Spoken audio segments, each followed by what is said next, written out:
Ապացիծաղելի է պարզապես այդ ուրեմն միամտությունը դիմել Սահմանադրական դատարան եւ սպասել, որ Սահմանադրական դատարանը կչեղարկի ընտրությունները։ Օրինակ, դա ասում, եթե դժգոհ եք, դուրս եկեք փողոց, դժգոհ չեք,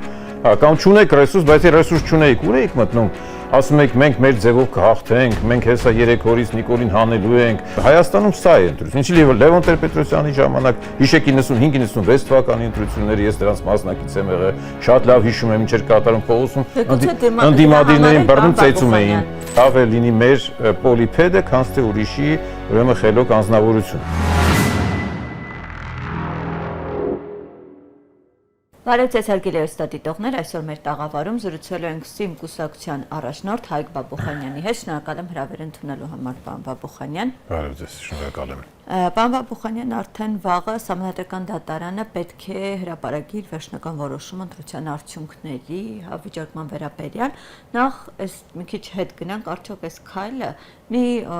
հատված օրինակ նշում է, որ ճիշտ էր, իրավական մի մեխանիզմ էր, որից պետք է օգտվել, մի մասն էլ նշում է, որ այսպես ոչինչ չտվող գործընթաց էր, սա ընդհանրապես ժամանակի առումով։ Այ ինչ կտա սա եւ ինչ սպասումներ կան վաղվա որոշումից։ Սահմանադրական դատարանը Հայաստանում երբեք անկախ մարմին չի եղել, առավել եւս հիմա։ Եվ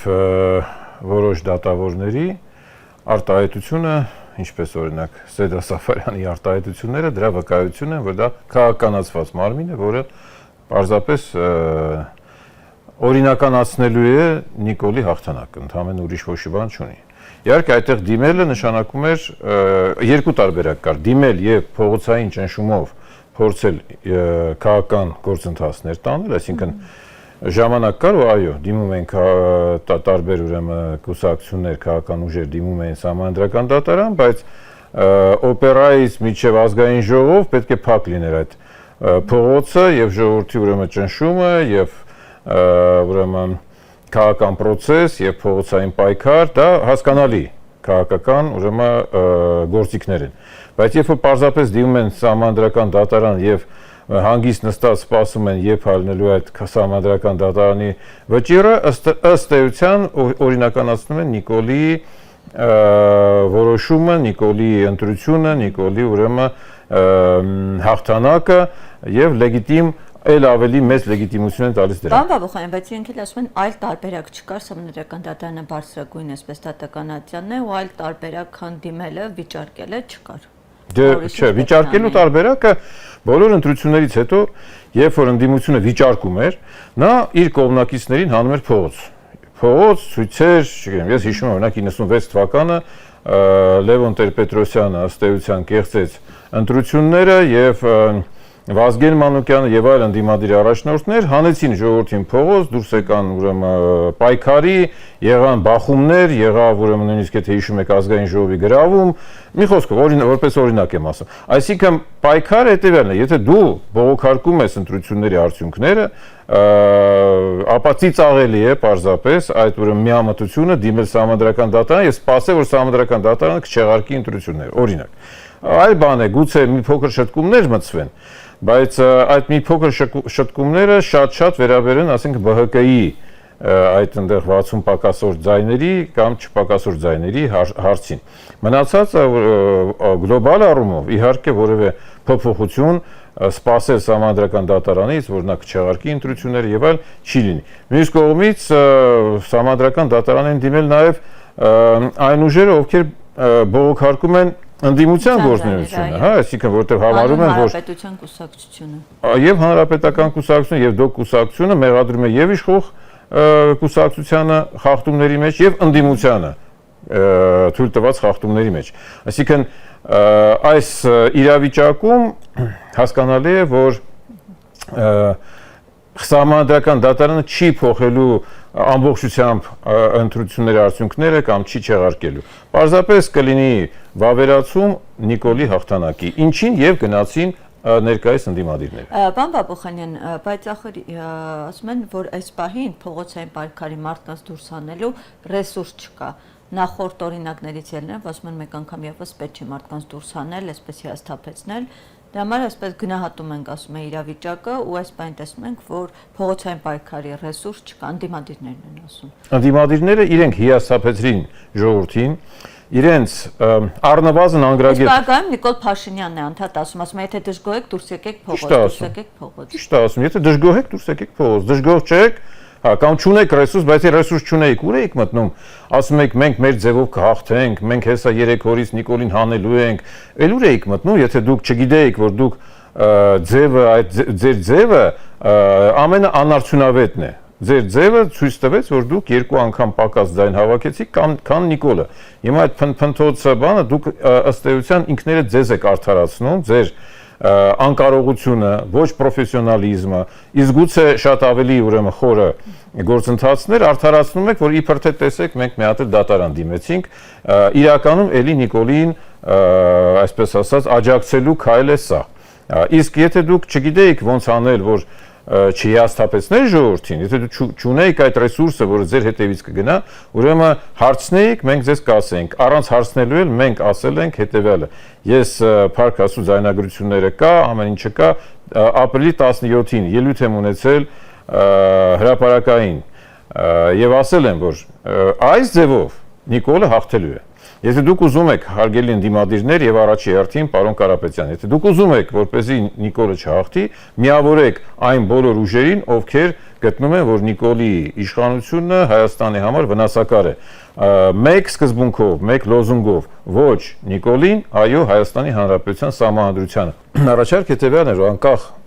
քաղաքական ուժերի արտաքին կողմնորոշումից կամ ներքին տնտեսական պատկերացումներից կամ սոցիալական ծրագրերից, մեկը սոցիալիստական է, մեկը ուրեմն խոշոր կապիտալ է եւ այլ, անկախ դրանից բոլորին հավաքել մեկ ուժի մեջ եւ այդ մեկ միասնական ընդդիմադիր ուժով հանդես գալ։ Չգիտես ինչու պարոն Կարապետյանը եւ պարոն Քոչարյանը գնացին այլ տարբերակով, նրանք որոշեցին, որ նրանք Ինչու է հատվածը ձեզ համար հասկանալի է, ինչու է սկզբունքները, հա, բոլորը ասում են հայրենիքը փրկելու, Նիկոլ Փաշինյանին հեռացնելու, բայց փաստորեն այդ անգամ դրա համար չկարողացան պրինցիպները, այսպես ասած, մի կողմ դնել։ Այստեղ պրինցիպի հարց չկար, հասկանում եք, այստեղ ամբիցիայի հարց էր։ Պրինցիպը հենց հակառակը։ Ինչ սկզբունք էր։ Սկզբունքը հետևյալն էր, մենք ասում ենք, եկեք պաշտպանենք մեր սահմանադրությունը, ուրիշ ոչ մի բան, եւ Նիկոլը պետք է հեռանա իշխանությունից, այսինքն ընդդիմադիր միասնական ցուցակը պետք է վերցնի ժողովրդի մեծամասնություն եւ կվերցներ։ Բայց այստեղ ամբիցիաների հարց էր, լավագույն դեպքում ամբիցիաների, եթե չասենք գաղտնի պայմանավորվածությունների, որ այդ կարծիքն էլ կա եւ այդ կարծիքը, այսպես ասած, ապրելու իրավունք ունի, գոյատևելու իրավունք ունի, որովհետեւ շատ անհասկանալի բաներ տեղի ունեցան, ապա առնվազն ամբիցիաների հարց էր, որ մենք ամենաուժեղն ենք, մենք ունենք շատ փող, մենք ունենք շատ, չգիտեմ, բիզնեսներ եւ մենք ունենք, չգիտեմ, այնքան հետևորդներ, որ մենք հեշտությամբ առանց որևէ մեկի օգնության, առանց որը քաղաքական դաշտի օգնության, որը այստեղ 40 տարի, 30-40 տարի մարդիկ քաղաքականության մեջ են, գիտեն ինչ է քաղաքական դաշտը, գիտեն ինչպես է պետք վարել, այսպես ասած մենք կարող ենք գալ բիզնեսից, հա, սովորական բիզնեսից, ասենք առևտրից, հա, եւ այդ առևտրի հոգեբանությունը տեղափոխել քաղաքականության մեջ։ Լավ է, որ մեծահարուստ մարդիկ չեն զբաղվում բժշկությամբ, որովհետեւ եթե հանկարծ նրանք որոշեն, որ նրանք նաև կարող են օրինակ վիրահատություններ անել շատ լավ, ապա մենք լրիվ քաշվենք։ Բայց այդտեղ իրանք վարվում են այլ կերպ, նրանք այլ կերպ են վարվում, շատ անգամ գնելով հիվանդանոցներ, բայց այնուամենայնիվ վիրահատությունը թողում են պրոֆեսիոնալների, ոչ թե իրանք են գնում եւ ասում մենք ամենալավ վիրաբույժներն ենք։ Պարոն Բաբուխանյան, կարող ենք ասել, որ հենց այդ չարթարացված, չափազանցված այդ մեծամտությունը կամ, չգիտեմ, չլսելը, հա, կարծիք հաշվի չառնելը նաև հանգեցրեց այս իրավիճակին, այս պատկերին։ Լեմ ասում, այո, դա ուրեմն սեփական ուժի հանդեպ, այսպես ասած, մեծամտությունը, ես ասում եմ դա լավագույն տարբերակ, հա, ես ասում եմ կա կարծիք, որ դա պայմանավորվածության արդյունք էր, բայց ես այնուամենայնիվ լավատես Նիկոլ Փաշինյանի հետ պայմանավորվածություն։ Այո, կա նման կարծիք, հասարակության մեջ նման կարծիք էլ կա, բայց ես ուզում լավատես լինել եւ ասում որ այո, դա ուրեմն քաղաքականության մեջ բավականին անգրագիտության ամփոփության արդյունք է, սեփական ուրեմն ուժի կամ սեփական հնարավորությունների գերագնահատման արդյունք է եւ ուրեմն այլ քաղաքական ուժերի հետ համագործակցության գնալու կամ չգնալու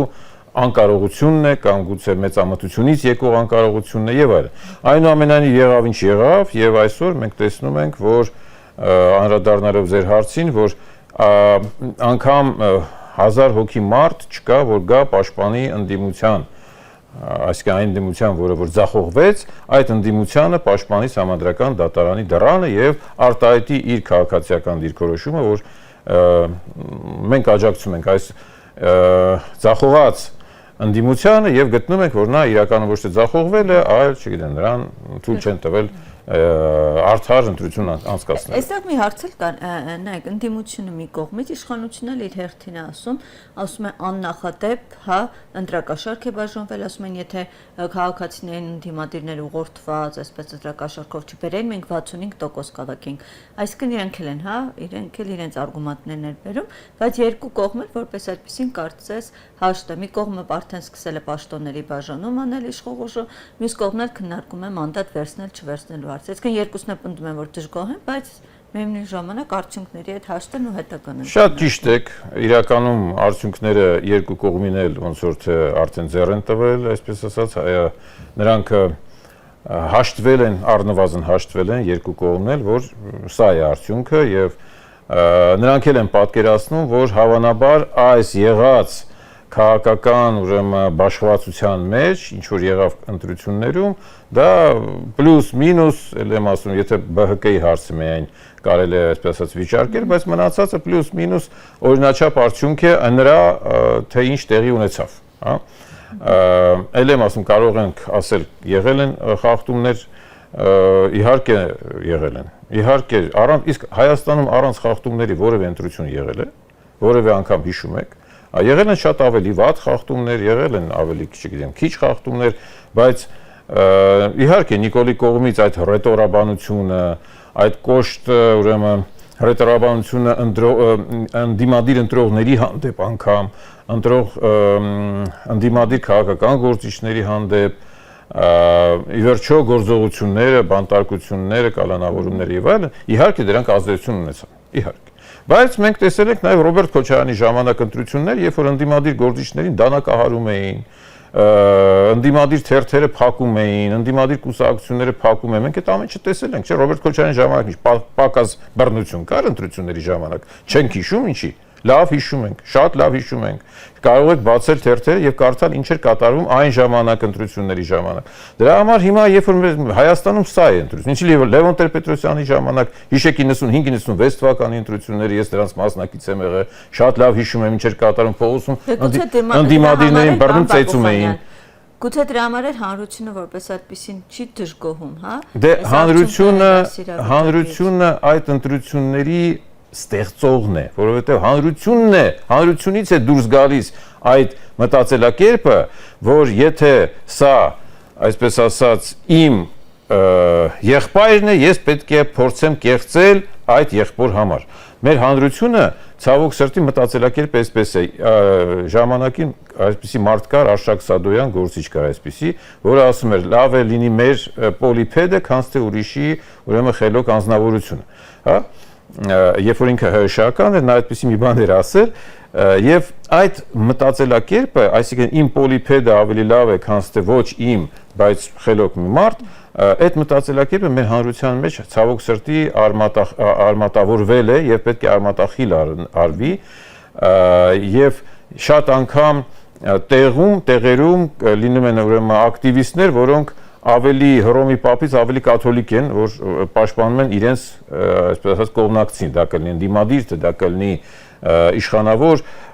հասկանում եք, խնդիրը այստեղ է։ Բայց ելի եմ ասում, մենք պետք է հասկանանք, որ երկու կողմը շատ էլ գոհ են արդյունքներից, ոչ մեկ առանձնապես չի գոհ, ոչ մի, այսպես ասած, կտրուկ քայլերի պատրաստ չէ, Սահմանադրական դատարանը ոչ մի սյուրպրիզ, այսպես ասած, անակնկալ մեզ չի մատուցի։ Մասով հնարավոր ինչ որ այլ։ Միայն ասում եմ ԲՀԿ-ի հարցն է, որովհետև սա ավելի շատ, գիտեք ինչ, նույնիսկ ես կասեի ոչ թե ներքին ճնշումների, ներքին պայքարի արդյունք կարող է լինել, այլ արտաքին պայքարի եւ արտաքին ճնշումների, որովհետեւ հասկանալի է, որ ուրեմն Ռուսաստանը մինչ օրս չի շնորհավորել եւ չի ընդունել արդյունքները սպասելով ամսի 4-ին, հասկանալի է, որ Ռուսաստանը ակնկալում է, որ ԲՀԿ-ն այնուամենայնիվ կանցնի խորհրդարան եւ Նիկոլի մեծամասնությունը մի փոքր կիջնի 3/5-ից, ինչը իհարկե կփոխի արտաքին, այսպես ասած, լանդշաֆտը խորհրդարանական։ Մյուս կողմից Եվրոպան եկավ եւ տեսակ, որ ասենք Ուրսուլան ինչպիսի ուրեմն ողջագուրգվեց, հա, Նիկոլի հետ պաշտպանվեցին եւ այլն, բացի տնտեսական առաջարկներից, իհարկե սա ուրեմն աջակցում է Նիկոլի այս քաղաքականությանը, երբ որ նա ուզում է անգամ ԲՀԿ-ին այդ 60 զայնով դուրս մղել խորհրդարանից, որպեսզի ունենա այդ 3/5, իսկ 3/5-ը նրան շատ հարցերում պետք է ունենա այդ 3/5 եւ Եվրոպացիները ասում են այո, դու կարող ես դա անել, դու կարող ես, այսպես ասած, կոպիտ մեթոդներով դուրս մղել անդիմադիր այդ մի կուսակցությանը, որպեսզի ունենաս 3/5-ը եւ մենք քեզ աջակցում ենք։ Եթե քեզ Ռուսաստանը չճանաչի, Ռուսաստանը շարունակի ուրեմն տնտեսական սահմանափակումները, մենք դա կփոխհատուցենք, դու, այսպես ասած, արխային եղի, մենք կանք։ Սա է հիմնական, այսպես ասած, այսինքն հիմնական պայքարը ոչ թե ներքաղաքական է, որ այսինքն ժողովուրդը կանգնած է, պահանջում է, գոռում է, չգիտեմ եւ այլ արտաքին ուժերի միջև այդ փոխհարաբերություններն են, փոխհարաբերակցություններն են, ճնշումներն են, փոխճնշումներն են, ուրեմն հակաճնշումներն են, որոնք այսօր իրականություն են այդ սահմանադրական դատարանի շուրջ։ Պարոն Բաբուխանյան, նաև իշխողուժը թեև դեռ սահմանադրական դատարանի որոշումը դեռ, հա, չկա, բայց իշխողուժը արդեն այսպես պաշտոնների նշանակում, հա, փոփոխություններ է կատարում, այ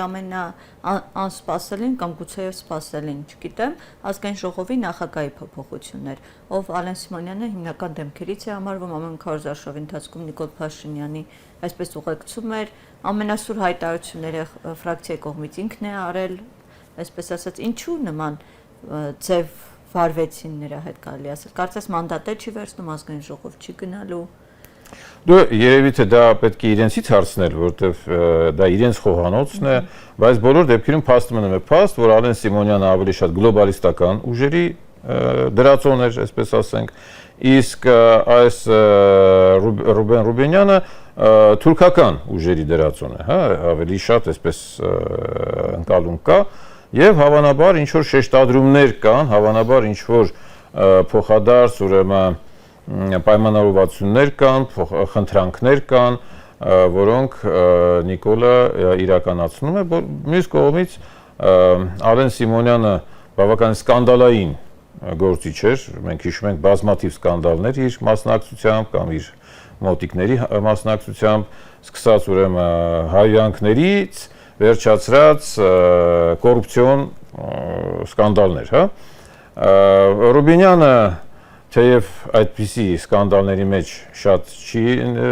թափանցել, ուրեմն ներթափանցել, բայց ինչպես ասում են, ժամանակը կգա, որ Ռուբենյանը կգերազանցի անգամ Ալեն Սիմոնյանին, ցավում են, որ մենք փոխել ենք վատը, այսպես գնահատում ենք վատը եւ վատարագույնը, ոնց վատից անցնենք վատարագույնի կամ վատարագույնից վատի եւ այլն։ Լավ տարբերակներ ասպարեզում չկան։ Մի այսպիսի տեսակետ էլ օրինակ շրջանառվում, հենց մեր տաղավարում այպես հյուրերից մեկը այսպես տեսակետ, որ իդեմս Ալեն Սիմոնյանի Նիկոլ Փաշինյանը իրեն մրցակից էր տեսնում, դրա համար փորձեց հեռացնել։ Չգիտեմ, կիսում եք այս տեսակետը, թե Դե մենք տեսել ենք, որ իրենց իշխանության օրոք Ալեն Սիմոնյանը իհարկե ավելի վառ արտահայտված գործիչ է եղել եւ կարող է եւ այո Նիկոլը տեսնի Ալենի մեջ որպեսզի մի մրցակից ուժ, մի մրցակից գործիչ, որովհետեւ իհարկե Ալենը շատ ավելի փորձառու է, քան թե Ռուբենյանը, հա Ռուբենյանը կարելի ասել քաղաքականության մեջ դեռ նոր քայլեր է կատարում, իսկ Ալենը մենք գիտենք ունի որոշակի փորձառություն համեմատաբար Ռուբենյանի եւ Ալենի պահվածքը, Ալենի հետ կապված օլիգարխները, Ալենի հետ կապված ուրեմն քաղաքական որոշակի շերտեր իհարկե ավելի ուժ են ներկայացնում ներքաղաքական դաշտում։ Ռուբինյանը, ասեցի, Ռուբինյանը ինքը կապված է թուրքական, ուրեմն քաղաքական շրջանակների հետ, ստանում է այդտեղից աջակցություն եւ չի բացառվում, որ թեև ներքաղաքական հարցերում այո Ալենը գուցե ավելի կարող էր անհանգստացնել Նիկոլին, բայց Նիկոլը ունի ծրագրեր Թուրքիայի հետ կապված։ Այդ ծրագրերը Թուրքիայի հետ կապված նա գուցե փորձում է իրականացնել։ Այն որ արտաքին ազդեցությունը ակնհայտ է, հա, դա ուրեմն մենք տեսել ենք մեր աչքով, եւ գուցե Նիկոլի առաջնահերթ ուրեմն ծրագրերը կապված են Թուրքիայի հետ մեր Հայաստանի Հանրապետության հարաբերությունները կարգավորելու ինչ որ մի ծրագրի հետ, որտեղ պետք է իր դերակատարությունը ունենա Ռուբինյանը եւ դրա համար, այսպես ասած, Թուրքիայի կողմից եկած ազդակները Նիկոլ ընկալել է, որ Ռուբինյանին դնել երկրի գլխավոր երկրորդ պաշտոնի գլխին եւ ուրեմն այսպես լուծել այդ հարցերը։ Պարոն Բաբուխանյան, մի այսպիսի տեսակետ է շրջանառվում, որ այս նոր ձևավորվող խորհրդարանը այպես մինչև 5 տարի ժամկետով չի ձգի ու արտահերթ ընտրություններ են լինելու։ Դե ոչինչ բացառել չի լինի։ Եթե փոխվեց համաշխարհային կոնֆիգուրացիան, հա, քաղաքական կոնֆիգուրացիան, աշխարհաքաղաքականությունը փոխվեց, իհարկե այս խորհրդարանը սպասարկելու է Նիկոլի քաղաքականությունը, որը որ դեպի Եվրոպա, դեպի Թուրքիա, դեպի Ադրբեջան, զիջումներ թուրք-ադրբեջանական տանդեմին, եվրոպականացում, գլոբալիստներ, միաժամանակ Միացյալ Նահանգներին ուրեմն որոշակի զիջումներ եւ որոշ չափով, այսպես ասած, մեղմ հեռացում Ռուսաստանից։ Եթե փոխվի իրավիճակը եւ Ռուսաստանը կարողանա կենտրոնանալ այս տարածաշրջանի վրա, այսինքն ավարտել ուկրաինական պատերազմը իր համար հաղթանակով կամ բավարար պայմաններով, եթե Իրան, Միացյալ Նահանգներ հակամարտությունը ավարտվի